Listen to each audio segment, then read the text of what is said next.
You good to go? Yep, let's go. Welcome back to the Open Up Podcast, everyone. It's episode 71 with Julia Grintsina. I had to practice that because I keep saying Grinstina. You got it great. Thank you for taking time to do this, buddy. Thank you, Lachlan, for having me. Straight off the bat, could you please describe the way that you view yourself for our listeners, the way you view yourself as a woman and or human? I view myself equal to everyone else, and I view myself as a teacher and a learner both, and I aim to play both of those roles any chance I get. That's awesome. That's concise. Have you thought about that a lot? No, I don't really have to think about it because that's pretty much how my day looks like. Yeah, if I'm not learning, I'm exactly. teaching, and if I'm not teaching, I'm learning. Okay, so say teaching, what do you mean by that in particular? So teaching in terms of coaching clients Yep. or running workshops, or even if I do personal training, same thing. So always sharing information with others, even if I'm around kids, just parting with the information and helping others to grow as well. That's awesome. So concise. I love it. Okay, so with these stories, we usually give a brief summary of childhood, but seeing as your story starts at about 16, you can just go from childhood up until that point. Yeah, sure. I actually had a really good childhood. I was really lucky. I grew up in Estonia, and I'm from a Russian family. So I was really lucky because I grew up outside, playing with kids, enjoying the nature, and we didn't have too much technology back then still. So I was blessed because watching kids these days, I'm like, I had a really good childhood. Yep. I think the only struggle I did experience during that period of time was being from a Russian family and born in 1991, which is, just a year after Estonia got independence. That was a little bit hard in terms of the conflict between Estonian and Russian cultures. And Estonia has quite a large population of Russian people. So having to fit in between both groups, going to Estonian school and having Russian friends, and literally just fitting in and in a sense being different or speaking different language, that could have been a bit of a conflict at the time. Yeah. And I think that developed a little bit to the issues in the adulthood as well. Okay. Cool. What about your family? You said you're from a Russian family, but living in Estonia. Were the family okay? Was it a good family environment? Family environment was brilliant. Yeah, I was very lucky. My parents were very supportive. I have a great brother. My grandparents were always there for me as well. I think there might have been a little bit of intergenerational stuff going on because both families were posted there during the war times. Yeah. But I don't know too much about it to go deeply into the detail. But me and my brother, my childhood was really good, so I was really lucky that way. It's cool. In terms of that conflict between the Estonian and Russian cultures for you and that problem fitting in, was it more than just the barrier between languages? For me, the barrier wasn't too bad because mom really looked after me and she put me in Estonian kindergarten where I could learn. So I was speaking both languages from a very young age, Yeah. and that made it really easy for me. But the biggest conflict, I think, was because of separation and because USSR was such a, almost a predator and conqueror, and then pulling apart from that for the country and the culture, and that Russian culture could be almost viewed a little bit as aggressive. And Okay. yeah, it's more like a protection mechanism, I think. I guess that's probably the way most people would see America at the moment. Yeah, Yeah, definitely. I can understand that then.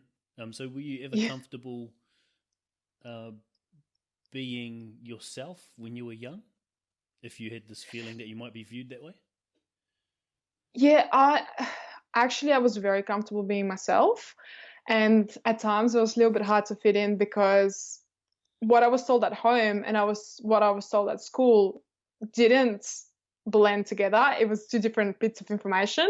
So, and even like watching news from a young age, we'd look at three different channels. We'd look at the Russian channel, we'd look at Estonian channel, and then we'd look at like a European or worldwide channel, and I'd get all different views. And then I'd go to school to speak to my friends there, and it'd be just one side of the view. Yeah. So that was a bit hard, but I was okay with who I was in a sense. I just didn't fit into the groups. I think that really hurt me at a young age. How do you?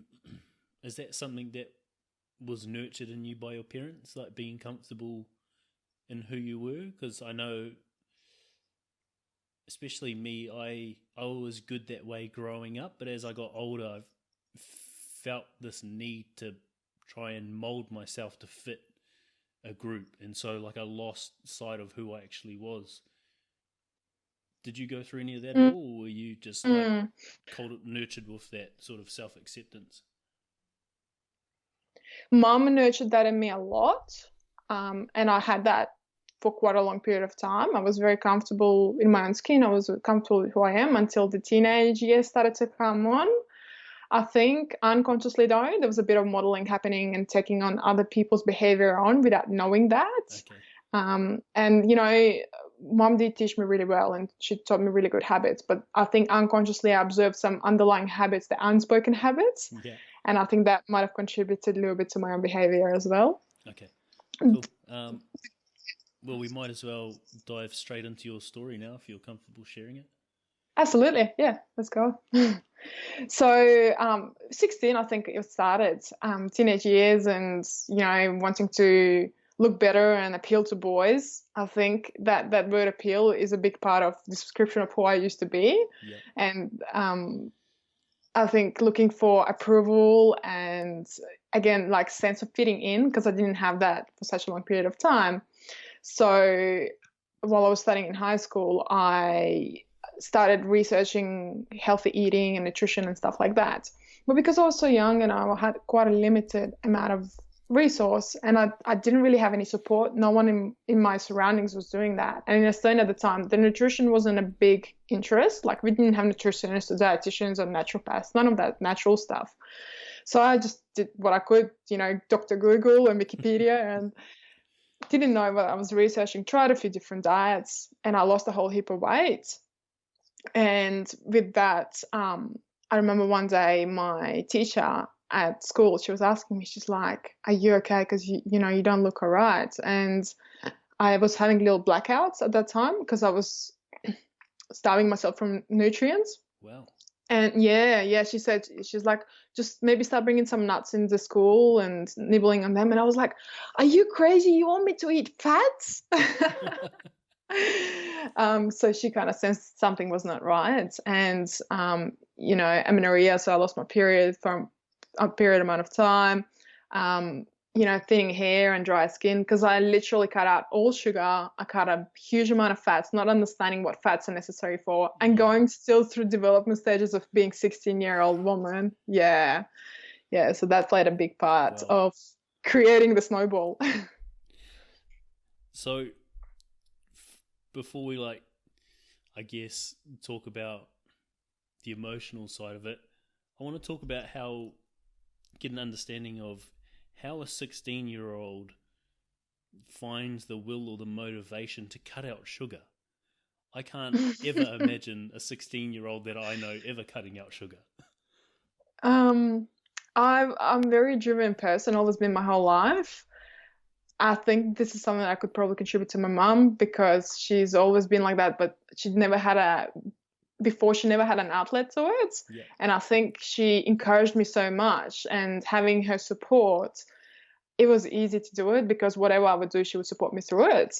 And I think it was thanks to her, and I just took it a little bit too far. Yeah. But I would follow through with whatever I set my mind on. I'd follow through. It's just I didn't know what was the right thing to do at the time. Yeah. Yeah, and in all fairness, I don't think most 16-year-olds know what's the right thing to do in terms of nutrition. So Yeah, absolutely. During that period, like from the time you cut out sugar and fats up until your teacher sort of highlights it or calls you out about it, did you start gaining interest like from the boys like you'd wanted to? Oh, I was gaining lots of interest, But it wasn't the interest that I liked. So I've always been really tall and always in a quite a, now that I can tell that, but then I didn't know that. I was always in a good shape. And there was also more so the sexual interest. But what I was looking for was the intelligent interest. And I wanted especially men, but everyone to notice me for the intelligence that I had. And I didn't receive that. And it was really heartbreaking to me because I would constantly look for this and do these different things.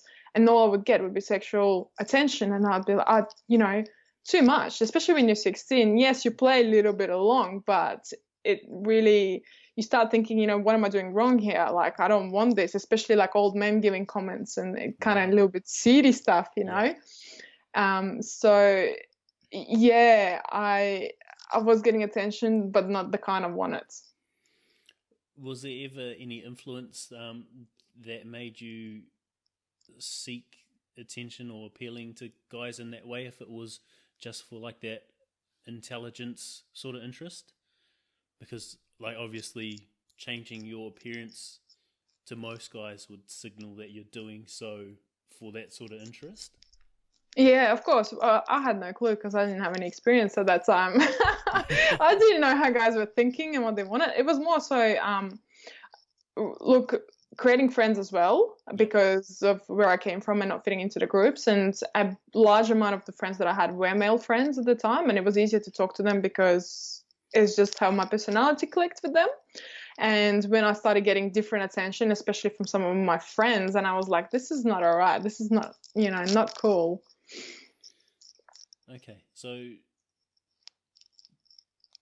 do you have do you remember the first time you got attention from someone, like having gone through this whole period of your life, like I guess from 5 to 16, starting a primary school up until that point, not really fitting in and not having the attention you wanted? Do you remember the first time you actually got it? The attention for the intelligence, you mean? No, no, no, just attention and attention in general. Yeah. I don't remember the specific point where it first started, to be honest. Like, I was in a relationship from a very young age. I was Okay. only 14 when I was already kind of in a serious relationship that lasted me for 5 years. And yeah, that I think there was a lot of jealousy involved over the years as well. And I think looking for that freedom, but the first point where it happened, I wouldn't be able to tell you. Okay. Um, keep walking us through the story from, I guess, where your teacher sort of bringing it up. Yeah, well, so when my mum found out that, I had amenorrhea, so she took me to the doctor who put me on a pill, Yeah. being the right thing to do to support the hormonal cycle because we didn't have any natural therapies and I wouldn't have a clue for certain. And she listed me all these benefits that it would bring. You have a shiny hair and you have shiny skin and strong nails. And I was like, oh my God, this sounds amazing. So she put me on a pill, didn't say how long to take it for. I was in a relationship, so that was working out fine. But the pill made me gain so much weight. Yeah. And that wasn't that great. And I was like, freaking out. I was, what is this going on? So not happy about it, but I stayed on it because I didn't know what was causing it. And let's fast forward to when I was 21. And so I came over to Australia around 19, had a bit of a good time for a couple of years because I was traveling, just enjoying myself. And then around 21, I kind of started to slow down a little bit and found some new friends in Australia and was quite interested in the culture here. And you know what the culture's like, it's beers and on the Yeah. weekend and barbecue. So I was doing a lot of that at the time and kind of started gaining more weight. And I found myself pretty much drinking a lot, especially living in Darwin, which is total drinking culture. And I lost myself totally because all of a sudden I was in the middle of this strange land with the strange people, not knowing anyone or anything or myself. And I'm like, what's happening? What am I doing? And everything that I knew from the past, which was, healthy eating and exercising. I used to dance. Culture as well was important for me, being around my family. None of that was there anymore. And at that age, such a young age, I kind of lost myself. Yeah. And I knew that I wanted to stay here, but I didn't know who I was. So I pretty much went on a bit of a bender where I was so lost, I didn't even know where to start looking. Wow. And yeah, Yeah. Um, obviously, you've done a lot of work since that point. Hindsight is 2020. Looking back now, do you have an understanding of why you were drinking so much? Was there like a feeling that you were running away from? Yeah, certainly. There was a lot of guilt that I left home and I didn't come back. And because I had such a strong relationship with my parents, especially my mum, Yeah. I was running away from that guilt, and I actually didn't speak to my mum for the first year almost at all, which is, going from being so close to not speaking Wow. for no apparent reason, just being lost and, having a good time. And I couldn't deal with that guilt because I didn't know how to handle it. And with the guilt also came fear. Fear if, what am I going to do? What's next? How am I going to cope with this? And also fear of being in a strange country. And so I was supposed to go back to home to study at university, to have a bit of a career path, and I still didn't know what I was going to do. That's one of the reasons why I stayed, was I was searching for that. But the more I was searching, the more lost I got. And that was the fear that I really experienced. Were you at that point, like, knowing that you struggled fitting in growing up, were you drinking primarily to fit in? At first, no. Actually, at any stage, I don't think it was to fit in. Yeah. It was part of the culture. But I told myself when I came here that I will immerse myself into the culture first to learn everything about the culture here. And once I get accepted, then start introducing my culture to people who were around me. And I think I went a little bit too far with immersing myself into the culture. Okay. Keep going from there, buddy. Yeah, and after that, so because I was drinking so much and I kind of started gaining a little bit of weight and, didn't like it, I was in a new relationship that was working out really well for me. So I decided to join the gym, which was really great. Like, I enjoyed it, it was for the right reason. And I started doing more research and figuring out all these different ways to, the new research of how to lose fat and how to get ripped and toned and stuff like that. And I was getting really amazing results, really fast, really great results, and a bit healthier than I did when I was 16. And I was like, wow, this is really working. I was like, calorie deficit, strength program, cardio program. I was like, yeah, I'm on spot. Like, I know I should teach this to everyone. And this cycle kind of continued. And I hit a point where I was actually quite skinny. That's fast forward probably 4 years or so. And I hit the bottom of my mental health and I became depressed. And that was the hardest thing because I didn't, probably most people don't, and you'd be able to tell this, but when we're depressed, we don't actually know that we are until we get the glimpse of the highs again. Yeah. And looking back, I'm like, oh my God, like, it was so sad. It was miserable. I was crying in the shower every day. I was hiding from my family of my partner at the time. And I was still gymming hard. I was still eating healthy. I was also smoking pot because I was still escaping the emotions from the past, the guilt and the fear and a few other things that started to pile up. Still drinking my wine because I found out a way to have a really good lifestyle where I could drink alcohol and be ripped. And I was like, this is working for me really good. Does that fit your macros? Yeah, exactly. Yeah. That was the religion. So I actually hit this where I got depressed because I think what I thought were my values, which was fitness, I got so far away from who I deep down was that I couldn't even find myself anymore. And I didn't even know where to look. Okay. And what do you mean by that exactly? Yeah, so, just addiction to gym in a sense, and addiction to how I looked. And it came to the point where I was like never good enough. Always had to be a little bit leaner, lose a bit more weight, lift a bit more, be a bit more stronger. And like my calorie counting, that if you fit your macros, I was so obsessed with it. I was eating quite healthy because I could understand the macros, the nutrients, micro and macronutrients both. But what I wasn't understanding is that me obsessively looking after it is actually causing detriment because I'm putting 90 to 100% of my energy into food and training, and there was no space for anything else. So my relationship was suffering because of that. I wasn't having any friends. I wasn't doing anything socially. I didn't have any hobbies. My only hobby was gym and food. And I think they have a word for it now, orthorexia, where it's like obsessive healthy eating. And I did it for so long. I got so obsessed that if someone would touch my world, I'd bite back and I'd be like, back off. And with that, anger came into the game. And that really opened my eyes, because when I started to notice that everyone that I talked to used to piss me off. And I was like, is this normal? Like, why am I so angry? And that kind of led me a little bit to start looking at, what's going on and how can I help people not be scared of me, because everyone would be petrified to be around me because I was so angry all the time. Wow. Yeah. And I started to realize that maybe what I was doing is not really what I'm passionate about. Maybe it's actually detrimental to me. And I continued the health and the nutrition and the fitness game.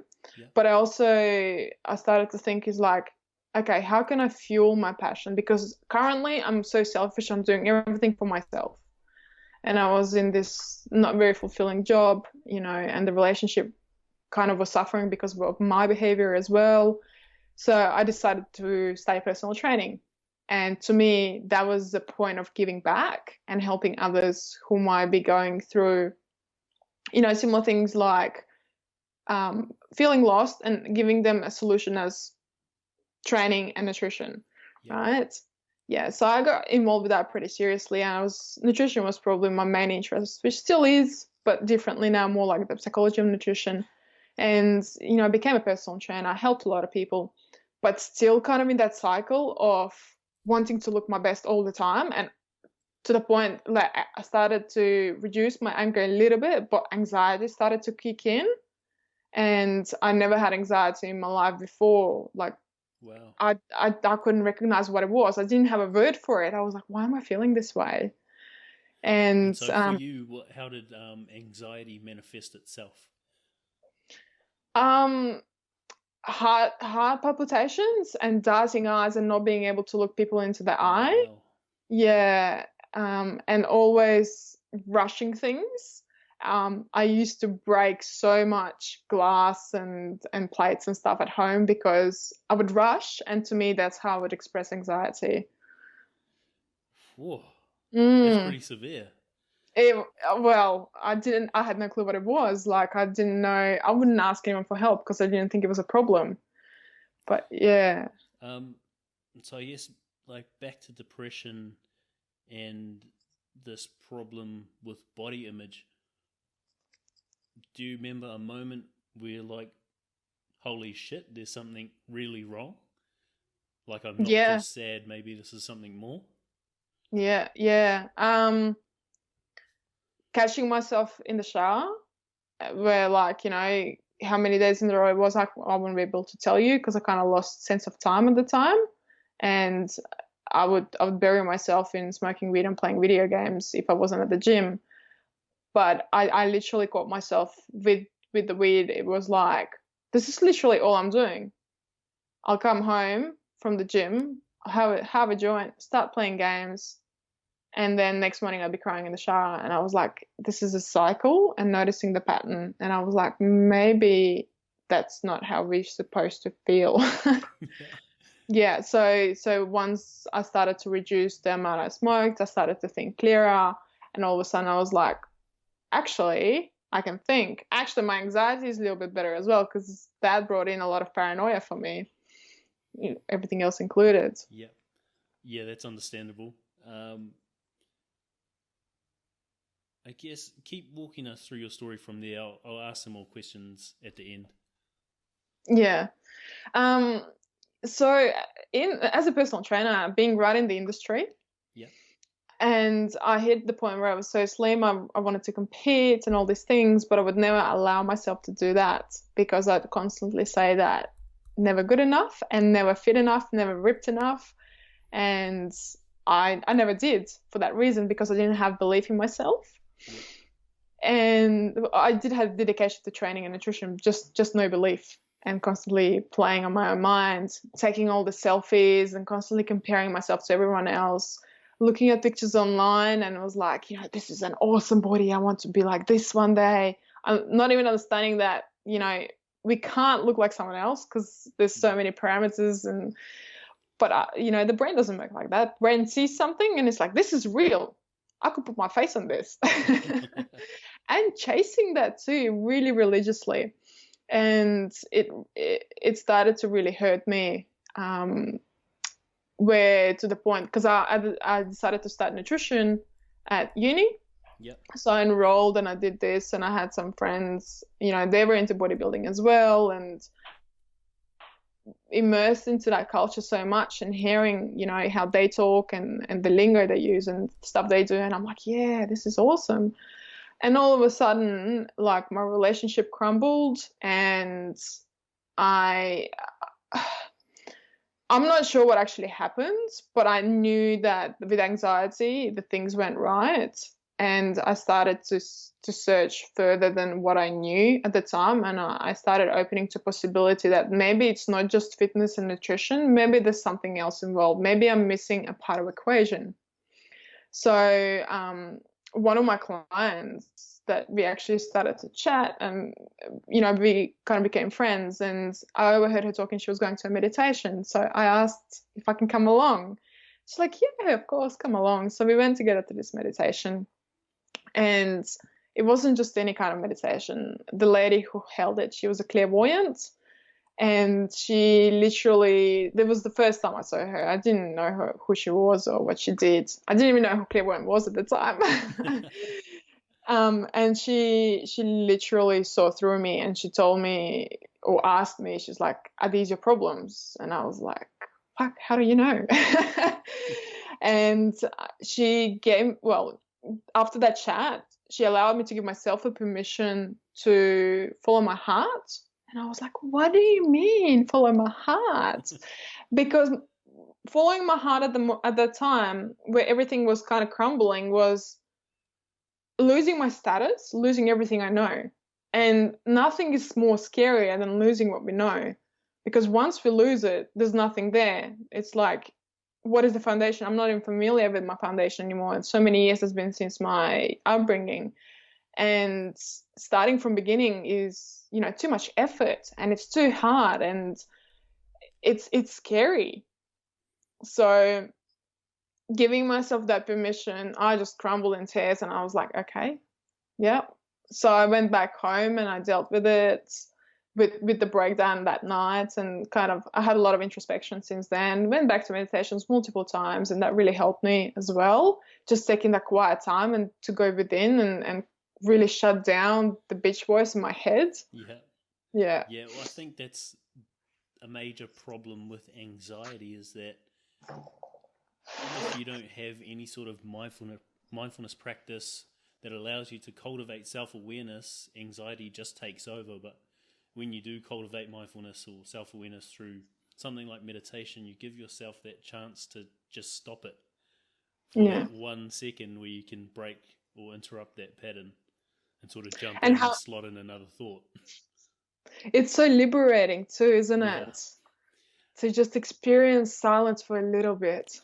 Yeah, it is. That's probably the best word to describe the first couple of times you do meditation, especially the part at the end, like the shavasana or something, where you're just sitting there super calm, like you can feel your body tingling. That's the best part of it. And it's for most people, it's the first time they realize that they have not control, but they have a choice of what thoughts they drift away with. Yeah. And that's freedom. Yeah. Yeah. Just being able to see the thoughts rather than run with them or let the thoughts run the show.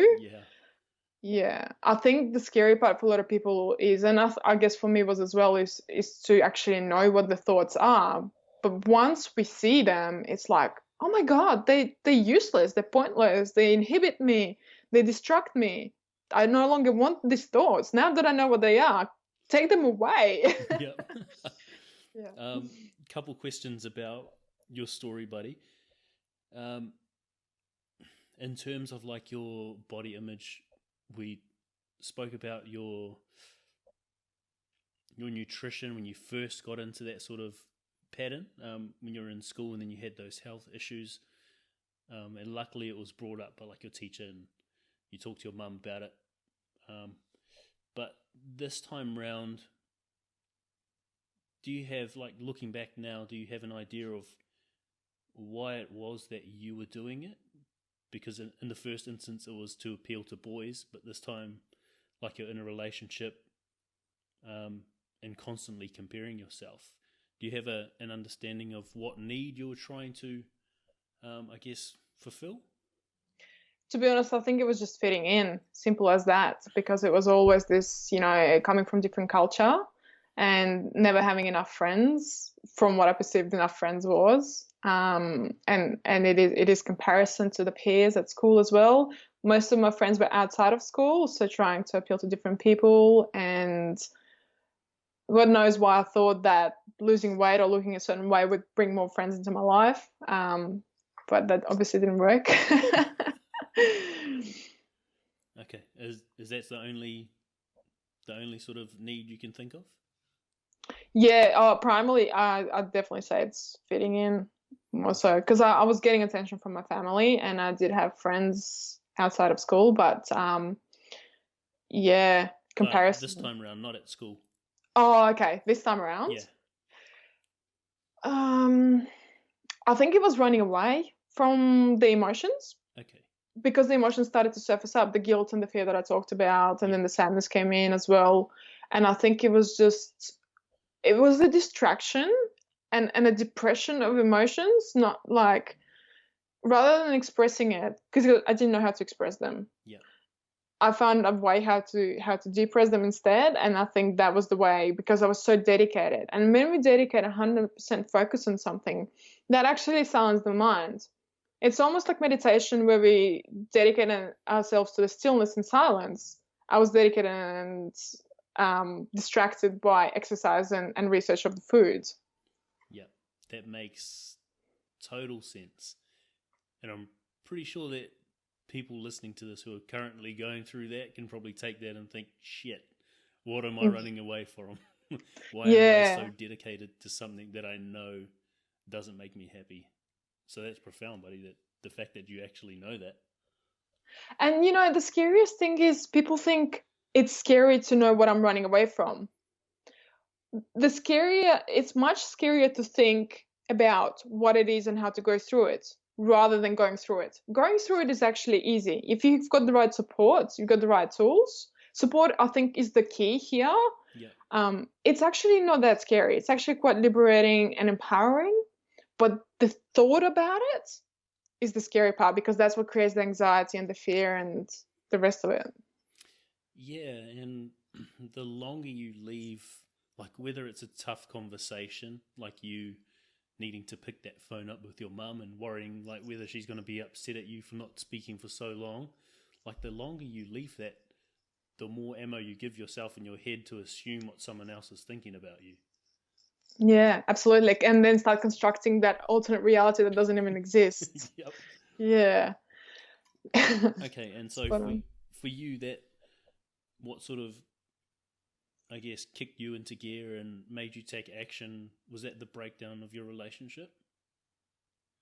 That was part of it. I think, but part of the reason the breakdown happened of relationship, because I already started to look and I realized that where I was, if I stay here, I won't be free to look. I had to go on a journey and I couldn't have any anchors, and relationship was an anchor at the time.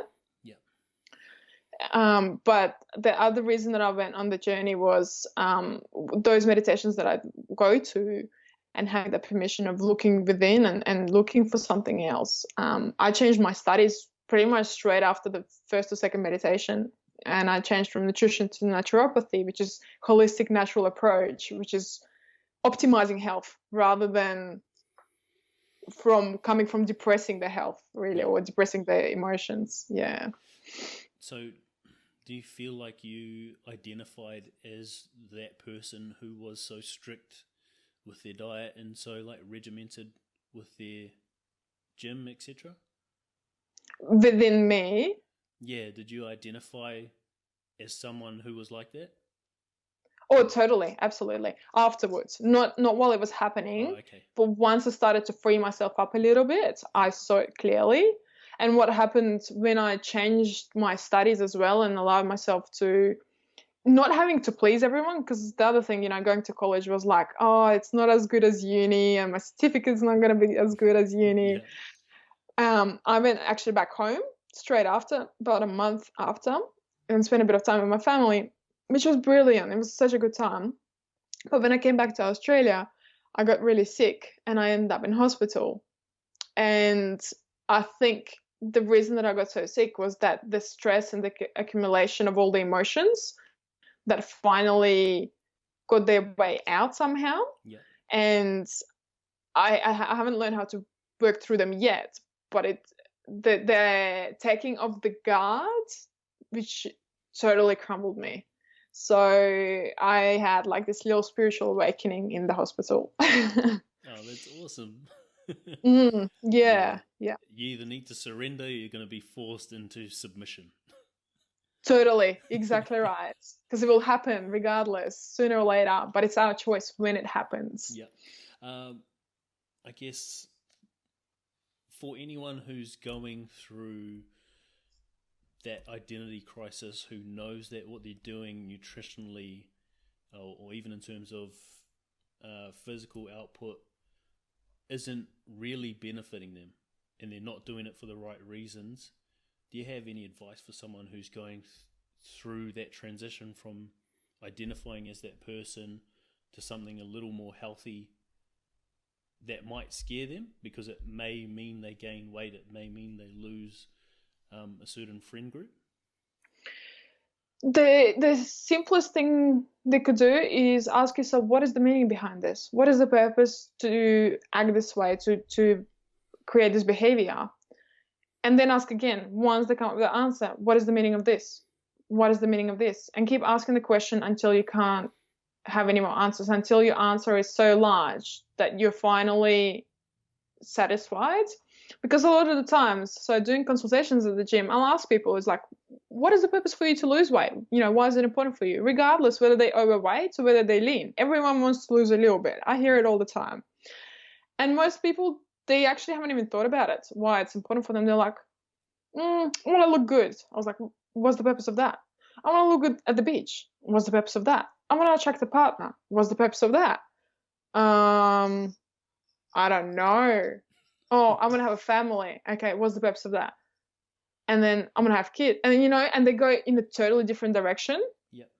And it's nothing to do with how they look. And people have this distraction that to get what they want, they need to look a certain way, but it's not the truth. No one really cares about, well, some people do, sorry, I'll take that back. But how much is it important for you to look a certain way versus to fulfill those values that you just found out about yourself, the actual reasons why you're behaving a certain way? Yep. Yeah, it's all, everything is motivated by an underlying need, hey? Absolutely. And it's important because I've worked in a gym as well, so like need analysis is a huge part of doing it. So I guess if that's probably one of the best things that people can take away from this is going along that theory, or even I guess it's the same theory as getting to why by Simon Sinek. Yeah, asks yeah. why 7 times, and then you eventually get to a point where you have to give a real, raw, honest answer. Yeah, it has to be raw. That's such a good way you put it, because even like people who tell me that to have confidence, that's still not raw enough. Why is it important to have confidence? And then if you don't have confidence, then what's going on there? What are some of the self-limiting dialogue that you're speaking to yourself? What are some of the things you say to yourself every morning or when you look into the mirror? Maybe dealing with that first. Yeah. And, because training and nutrition is very important. They're very necessary to be healthy and fit. So the mind can't work properly if you're not physically active and not eating well. but the other way around, it doesn't work. Yep. Okay. You spoke about the meditation, and after the second one, you changed your status, which is pretty cool. You spoke a little bit beforehand as well about journaling, timeline therapy, and NLP. Did you want to tell us how those impacted you? Yeah, so briefly after I got really sick and had my spiritual awakening, I was open to the world. I was like, okay, anything my way, I'll take it. And I was literally like foundation without any framework. And it was an interesting period because all of a sudden I started to see opportunities. And I was told in the past that someone told me, Julia, you just walk in this corridor and there's all these doors, but you're not opening any of those doors, and you just tunnel vision. And I was like, yes, I'd love some doors. How can I open them? She's like, you just have to surrender. And I was like, oh, well, whatever. I'm not going to surrender. This is all I know. And after that event, I surrendered. And all of a sudden I was like, wow, that door is open. Wow, all these opportunities came. And I stumbled across this one-day introduction workshop in NLP. And I've been meditating since I was quite young, since I was 16, and I was reading psychology books since I was young as well.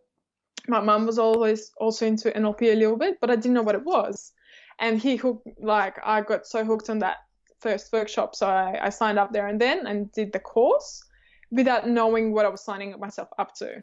And again, I went in with like open arms, saying just anything, just help me through. And I learned timeline therapy techniques through that. And that literally blasted me through all of my emotions and beliefs from the past. So intense. I'm absolutely interested to know what you got out of it, because I haven't done it yet, but everyone who talks about it seems to rave on about it. Like the closest I've got is probably like holographic NLP, just stuff like that, or breathwork where you go back and experience certain events and traumas. But I really want to know what you got out of timeline therapy. Well, first of all, I accessed some events from the very young age that there is no way to recall consciously.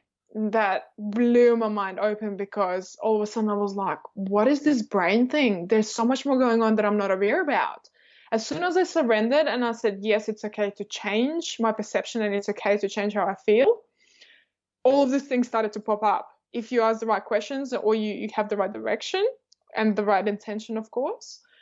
And like, I've understood how much fear I had as a child growing up, how many limiting beliefs I had, what caused certain behaviors in terms of why I was chasing the certain body image and getting so stuck with nutrition. And it came back down to my wanting to be seen as intelligent rather than sex appeal. So it was just liberating to one, to know, but two, to let go. It was great because I no longer had to carry it. It's like taking off a massive, like a weight vest off my shoulders. Yeah, and once you understand and acknowledge what it is that's compelling you to behave a certain way, you can actually take action. Like you're not living in uncertainty anymore. Yeah, well, when we know how the behavior is constructed, we can change certain patterns that will change the behavior. We can change our thought process to be constructive rather than destructive. And with that, we can create the reality slowly that we desire rather than living from the victimhood from the past. Very well articulated. Thanks. I love that. So for you, speaking about it all come back to that intelligence and wanting that sort of interest rather than that sex appeal interest. What do you remember, like a moment or an event that made you feel that you weren't worthy of that intelligence, or which made you feel like you couldn't get that sort of intelligence interest? What came back to my mind was walking on the streets of my hometown and getting car honks as a young girl walking along with my girlfriend, and we both were wearing mini skirts, and that made me feel extremely uncomfortable. And that just sparked in me that I was actually causing that attention, because you mentioned it at the start that the guys think that way, and I was putting it out there, but I didn't know that I was putting it out there in the moment. Then after going through my limiting beliefs, I understood that the whole time I was creating a certain behavior, and I could see where my partner's jealousy was coming from, and because that caused a lot of friction. And that's not just one, that every partner that I've had in the past, there was a lot of jealousy. So again, the same pattern. And I was like, why am I getting all these jealous guys? I don't want to deal with this. But I understood that I was actually betraying that. It was a reflection of the universe on me, not on them. And I had to see that for myself, to accept my own downfalls and accept my own projections, to change them. Yep. Do you have an understanding of why, for interest based on your intelligence, you went through the physical, like a physical transformation, the first time and the second time? Like after having gone through timeline therapy and meditation?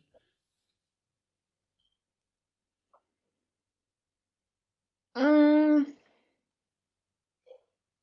you repeat the question again? Just because I can't make the correlation between transforming yourself physically to get the interest in terms of how intelligent you are. Like, do you have an understanding? Oh, we understood science. Yeah. Yeah.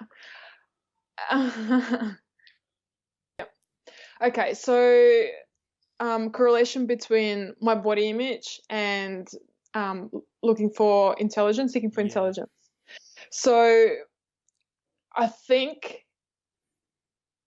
the body image thing, because it started in the young age, looking for groups to fit in, and then it was more repression. I don't think there's too much correlation between two, to be honest. I think it's almost like I was blackmailing myself, because I was trying to appeal with intelligence, but instead I was portraying the different behavior. And I think that's where I was lost myself a little bit, because I thought that, this will be enough. The body image will help me for people to notice me, but the way they were noticing me wasn't the way I wanted it. So I didn't put the two together myself. I think that's what it was. Yeah. Yeah, that makes sense. And I think that's a conundrum for most people who are looking for anything when they sort of try to transform themselves physically. Yeah. Yeah. Coming away from something else. Yeah. Yeah. You also spoke about journaling. Can you give us a rundown of how you implemented that and what you got out of it? I love journaling after meditation or any kind of reflection. Yeah.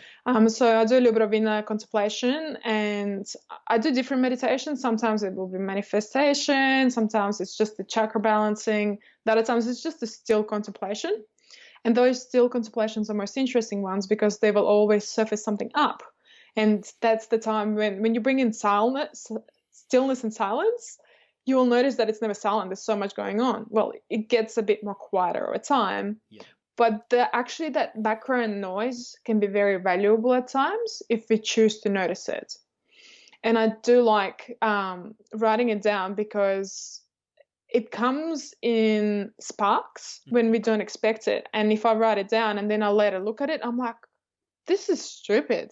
How am I going around carrying this? I don't want to carry this.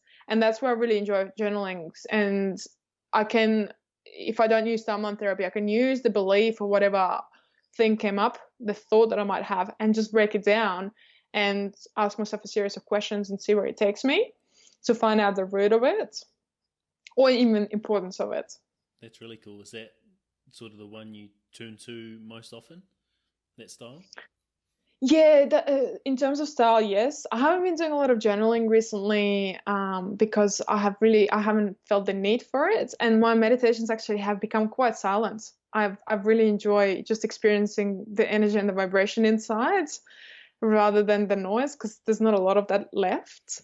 And it's a beautiful feeling. So now I'm mostly journaling. If I hear some sort of wisdom, I'll write it down, and then I'll contemplate on the wisdom later that I've come across. That's powerful. Mm. That's amazing. Yeah. I guess meditation, you spoke a little bit about it there. Can you give us a rundown of how you meditate, what you've taken out of it? I To get started, I'd recommend people to start with a Calm app or Headspace app, something really simple, someone that who can guide you through, so people can learn to just sit still. Because most people can't. They fidget, they turn, they open their eyes. So many distractions. So I recommend starting really easy. What I do now is, if I do a silent one, I will take longer time because it takes me a while to get into it. So usually it would be 30, 40 minutes, sometimes a bit longer. And I literally just set a timer. Quiet room, usually a bit darker room as well, so the sun's not into my eyes and I don't get distracted.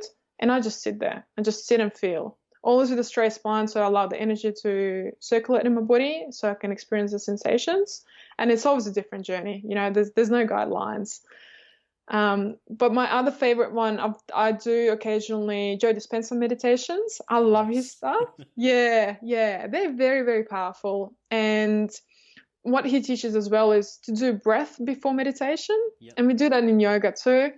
And it's so powerful just to pull the mind out of the body and to silence that mind. Even the breath that we use in yoga, which is called Kapalabhati, skull shining breath, literally to shine the skull from the thoughts. And it's so powerful in just silencing the mind before getting into meditation.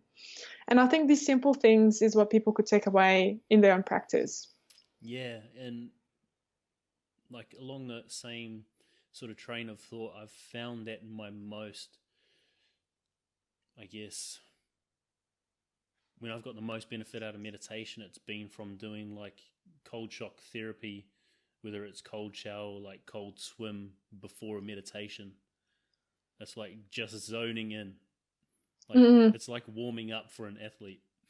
Yeah, I agree. I think it's very powerful to do cold showers or cold pools. And I frequently go to sauna and then I'll jump into cold shower afterwards. And you just stand there and there's nothing there, just the feeling. It's brilliant. Okay, buddy. What, from your story, knowing everything that you've been through, what would you say are the lessons that you've taken away from your experience of life so far? The biggest lesson is to let go of the fear and just jump into that cold water, jump headfirst, try it out, and get support, someone to guide you through it. So it is scary to do it on your own. The second one is trust the journey. Everyone is about destinations. Let's set some goals. Let's achieve those goals. It's like, but what about how do you get to that goal? That's the most important part that we all overlook. Yeah. How do you get to that goal, and why do you feel that it's necessary to achieve that? Yeah, exactly. Why specifically that goal? Yeah. Knowing what you've been through growing up, not being able to fit in, those cultural differences, that what you went through health-wise with nutrition and losing your period, and then obviously being in Australia and having that guilt towards your parents for not contacting them, going through body image issues, selfishness, and losing your partner until you finally come to a point where you start taking action. Knowing you've been through all of that, what would you say the quality of your life is like now? Amazing. I wouldn't change a thing. I'm so lucky. I'm so grateful every single day. I'm just grateful for my existence, for this experience as a human being. I think it's fascinating, and there's so much more that we're not aware of. We're so stuck in this physical world, the materialistic world. If it's like, if I don't see it, I don't believe it. And I like to reverse it and say that if I don't believe it, I won't see it. So start with the beliefs first, create some beliefs that will be constructive, and then you will see the results. Damn. Do you practice this a lot? You're coming out with some good catchphrases. It's part of coaching. Good. Yeah. Yeah, makes sense. What have you added to your life or removed from it to improve the quality of it? I guess apart from the stuff that you've already mentioned. Look, negative beliefs is a huge one. Self-doubt, we all have a little bit of that every now and again. It still creeps in sometimes and I'll still deal with it, but I think that's the life. And dedication as well, not just trying it for 5 minutes a week, like, try 5 minutes every day. Dedication is so important. Of course, not getting obsessive about it, because that's not healthy, as we found out, but putting a bit more energy into what's important to you, and knowing, why is it important. Yeah. And that probably relates most to meditation, because when you start it, that shit is hard. Oh yeah, and it's not pretty either. No. Especially if you don't know what to do with all this stuff that just surfaced up. It's like, what? Yeah, there's a lot of gunk. What am I going to do with it? For you, because let's be honest, most people listening are going to have that sort of self-doubt, that monkey mind, or that voice in the back of their head. You spoke about removing self-doubt. How do you go about that when that does arise? I'll ask myself like series of questions. Always, what have I got to lose is my favorite one, because I think the self-doubt comes from fear of something, fear of being judged, fear of being rejected, fear of looking like a fool. And if I deal with those fears, then the doubt will go away. And the other thing is chunking it down. Like if you do experience self-doubt, how can you just zoom in closer to what's causing the doubt, and thinking, is this problem really as big as it is, or is it just because I haven't thought it through in a more finer detail? Yeah. Awesome. What are you most grateful for right now? For my existence. Seriously. Yeah. I wish I could high-five you through this laptop. Hey. All right. I haven't asked this one in a while. Knowing everything that you've been through, knowing that you're coaching now, all the work that you're putting in terms of study and like self-development, do you have an understanding of what your bunny ears purpose is at the moment, knowing that in the future it may change? I feel like all of our purpose, and I don't want to speak for others, but I do feel like all of our purpose is enlightenment. And to get to that, the purpose below that is to help other people to get there. Yep. Yeah. And how we get there, how we help others to get to enlightenment is slightly different. And everyone, what they do is perfect for what they do, as long as they recognize how they're being purposeful or how they're benefiting humanity on a larger scale. Yep. Love that. Going to get super esoteric and meta right now, but I had a friend say to me, he was talking about some sort of belief that our purpose is to be on here and to get the collective, like the whole species, to vibrate at a certain frequency, and then we'll all like cease to exist. And I was like, shit. I love that. If that's the purpose, I'd love to be a part of that. For sure, yeah. And I think the more people we get on board, the stronger the vibration, and then we'll help to pull those up who don't even know that it's happening. Yep. Last one, if you had the chance to put a message on a billboard, somewhere thousands of people would see it every day, what would that message be? Look up and smile. That's so cute. That's simple. Yeah. All right, buddy, that's it from me. Like, before I let you go, before we wrap up, I just want to acknowledge you first of all for coming on and doing this, sharing your story so openly, unpacking it for us too. But most of all, thank you for what you've been through, all you've done to improve yourself and develop yourself, like striving to achieve self-actualization and enlightenment. Love it, and I'm so stoked there's someone like you, another soul like you in Perth, doing what you're doing. Thanks, Lachlan. I'm so grateful to be on this, and I do have to say I'm blessed with the experience that you gave me, but also the work that you do is absolutely amazing, and I hope you just grow massively from here and take over the world, because it is so important. We'll grow together, buddy. Yeah, exactly. Yeah. Thank you so much. You have a good night. You too. See ya. See ya.